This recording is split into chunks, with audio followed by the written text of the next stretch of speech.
পূর্ব ঘোষিত কর্মসূচি অনুযায়ী ১ জুলাই থেকে দেশ জুড়ে ১ জুলাই থেকে চালু হয়েছে স্বাধীনতার ৭৫ বছর পর ব্রিটিশ আইন পরিবর্তন করতে দেশীয় আইনের পরিকাঠামো। তবে সোমবার থেকে এই নতুন ভারতীয় ন্যায় সংহিতার বিরোধিতা করে দেশের বিভিন্ন আদালতে চলছে প্রতিবাদ বিক্ষোভ। তারই অংশ হিসেবে সোমবার জলপাইগুড়ি জেলা আদালতে বার অ্যাসোসিয়েশনের পক্ষ থেকে এর বিরোধিতা করা হয়। এই প্রসঙ্গে জেলার বিশিষ্ট আইনজীবী তথা রাজ্যে বার কাউন্সিলর সদস্য গৌতম দাস জানান, দেশে আইনের পরিবর্তন আসবে এটা নতুন কিছু নয়, তবে যে পদ্ধতিতে কেন্দ্রীয় সরকার লোকসভা থেকে বিরোধী সদস্যদের কার্যত বার করে দিয়ে এই আইন পরিবর্তনের বিল অনুমোদন করছেন, আমরা সেই প্রক্রিয়ার বিরোধিতা করার পাশাপাশি এই স্বৈরাচারী মনোভাবকে ধিক্কার জানাচ্ছি। আপনারা জানেন যে ভারত সরকার আমাদের যেটা মূল আইন Indian penal code, criminal procedure code এবং ইন্ডিয়ান এভিডেন্স অ্যাক্ট, এই তিনটা আইনের আমূল পরিবর্তন এনেছেন।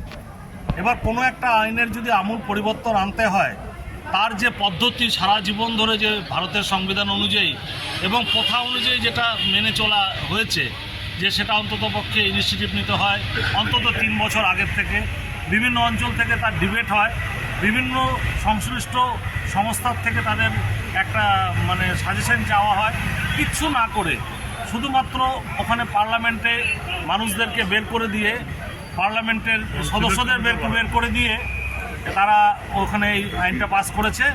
এই আইন পাসের বিরুদ্ধে আমরা পশ্চিমবঙ্গ রাজ্য বার কাউন্সিল আমরা একটা রেজুলেশন নিয়েছি যে ১ তারিখ থেকে এই যেটাকে চালু করার জন্য একটা কাট আউট ডেট দেওয়া হয়েছিল, সেটাকে বন্ধ রাখার জন্য।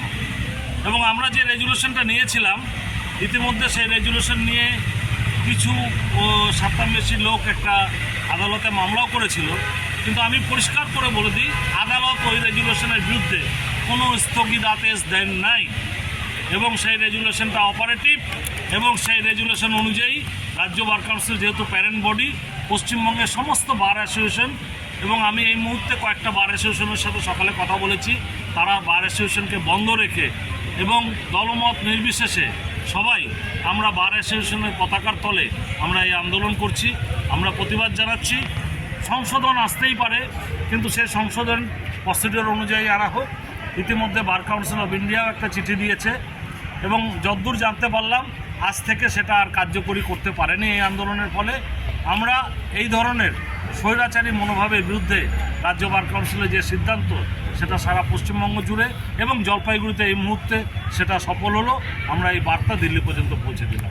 আপনি কোন দায়িত্বে আছেন? আমি পশ্চিমবঙ্গ রাজ্য বার কাউন্সিলের নির্বাচিত সদস্য এবং ওখানে যে ডিসিপ্লিনারি কমিটি আছে সেখানকার DC2 আমি চেয়ারম্যান।